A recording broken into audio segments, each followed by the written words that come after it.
Hello, I'm Whitney Jones, and I am an 8th grade history teacher in Florence District 1. My field placement supervisor was Amy Knight, a Florence District 1 district tech coach, and Shadaris Bradley, my base school curriculum and tech coach. The location where I conducted my field experience was between two schools in Florence District 1. The first school I went to was Southside Middle School, which was a new school for me where they use one-to-one technology daily. And then my base school, which is William Middle School, where we really don't have that much technology and we borrow it a lot from the library. We have cards that we can rent out. But we're working towards gradually getting one-to-one next year. But those are the two locations that I placed my field experience varied upon each school, but overall, it was to teach Google Classroom training. At Southside, the principal there had me train new teachers to the district who never had experience with Google Classroom before. And at my home based school, I was teaching teachers who use Google Classroom, but they're not really familiar with it. It was veteran teachers. They heard about it, but with our school district, you have to have the training, a 5 course training, to be able to access Google Classroom. So that was the purpose behind it. So what really interested me behind this is really going behind the scenes and learning what was in Google Classroom, what more applications could you add on, what else could you do, what kind of materials, how could you implement this in your classroom further in depth. So I was really interested in learning more about Google Classroom so that I could be able to do it myself while training others as well. So when I collaborated with the district tech coach, the webmaster, and my school tech coach, we decided that we were going to basically train teachers who were not yet certified from Florence District 1 or allowed by Florence District 1 to access Google Classroom. So we collaborated, we got a list of names from both principals of the schools, and we decided who and when and locations whenever we were going to train them or whenever I was going to train them. They decided at first, my first time, I should be with Miss Amy Knight, and she would help me go through the AUP forms and how to address the audience, just as someone to be there with me and to help me. And then when I went to Southside, I was kind of by myself.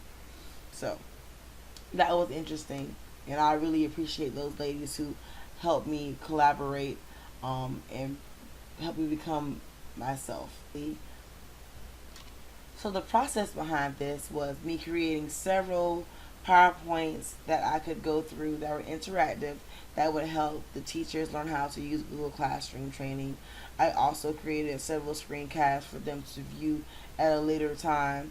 Then I also had to create Google Classrooms where the teachers can be able to enlist themselves as students and be able to participate in the lessons and activities that I have planned for them that day.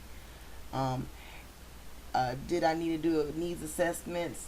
I did not have to do a needs assessment at that point whenever I initially started because the principals and the district already gave me the people who they knew were going to be a part of the program. Now, what I did do once I got the list of names and the emails, I did send out a Google form asking them what was their previous knowledge, why do you think that you need this, what are some things that you will want to know, so that way I can gear the classroom towards their interests.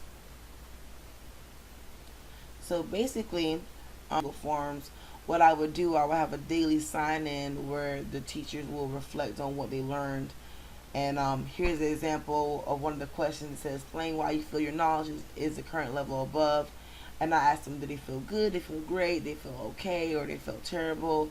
And a lot of teachers' responses vary. I have some that said they were with the proficiency in Google Classroom before. It was more of a refresher to them. I know I have a lot to learn. So those are two varying cases right there. So I really appreciated that I was able to collect real data and analyze it and be able to move forward and create my classes from there and be able to reach their needs instead of just going in blind. And this is the example of the pie chart that I was asking, how do you feel about your knowledge? So the majority of the time they said great, they said okay or neutral or good, but then here were the word responses that I would get. I've been using it. I know I have lots to learn. Whitney did a great job using AUPs, creating folders and retrieving folders that put in the trash. I really appreciate the information more so than the collective data of saying, yeah, I feel great, good. The words really help me out plan and develop an instructional design for the next class period. So for my development, what I would do, I would also go between schools. So at Southside, it was a totally different environment than it was at Williams Middle School. And here's an example of a reflection that I did for myself.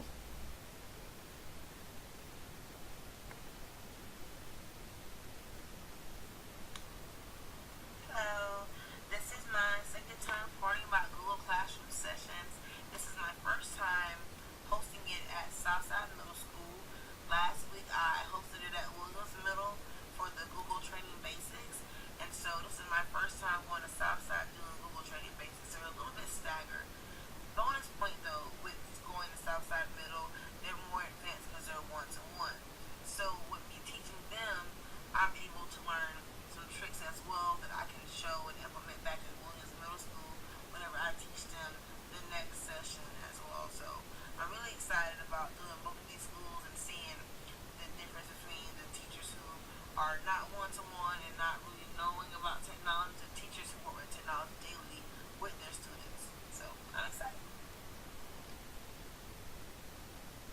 This also really helped with my teacher effectiveness when it comes to teaching adults because it really had me be a reflective practitioner and take the data that I collected through the Google Forms and also think about what type of audience I'm looking at, what audience needs to have further advancements, which audience needs to have a slower pace.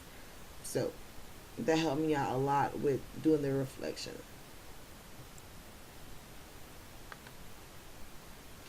How my supervisor will define success will basically be, can the teachers maneuver through Google Classroom? Can they apply questions, discussions, post assignments, grade, the simple productivity? Can they maneuver by themselves?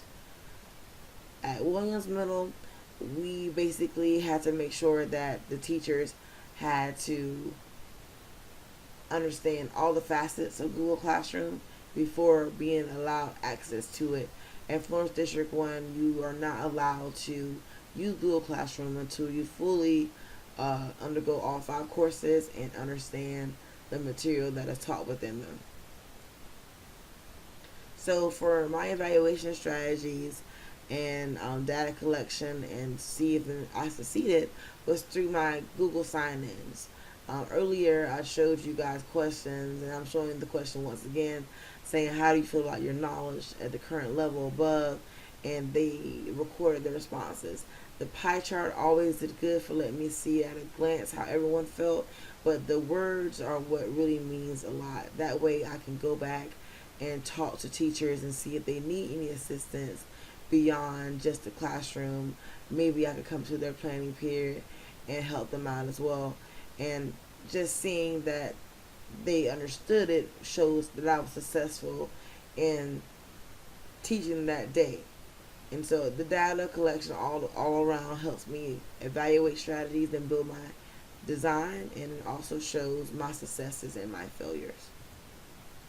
So for managing the project, I basically use Google Email, Google Docs, Google Slides, Excel, everything that possible to be able to contact the principals and schedule a date. Now we did have the flood and we did have the hurricane, which fluctuated some of the dates and times, but most of it all we stayed consistently. Wednesdays and Thursdays is when we met, and so we really managed it together, just me and the principals and the district personnel. If I could do anything different, what would I do? I would love to go further in depth with Google Suites. I thoroughly enjoyed Google Suites and teaching and learning about them, and I would love to teach about how to use the Google Slides and the different Chrome extensions within Google Classroom. If this project was to continue, what will be the next steps? It would definitely be Google Suites 101. I definitely feel that the teachers will benefit from it. And what are my takeaways from this field experience? This field experience really allowed for me to decide if this was my career path that I wanted. I'm very thankful that I had a supportive team that allowed me to reach out and become myself and take the classroom over and let me handle it, so that way I can figure out on my own if this is really my passion. And I decided that I love it. I love the aha moments. I love the I got it, the glisten in their eyes when the teachers finally understand and they're no longer frustrated. That's what I want to do. I enjoy teaching students, and I enjoy them too. But if I teach teachers, I'm reaching way more students at a larger level. So I would have to say that this field experience is one of the best courses I've taken out of the entire EDS program.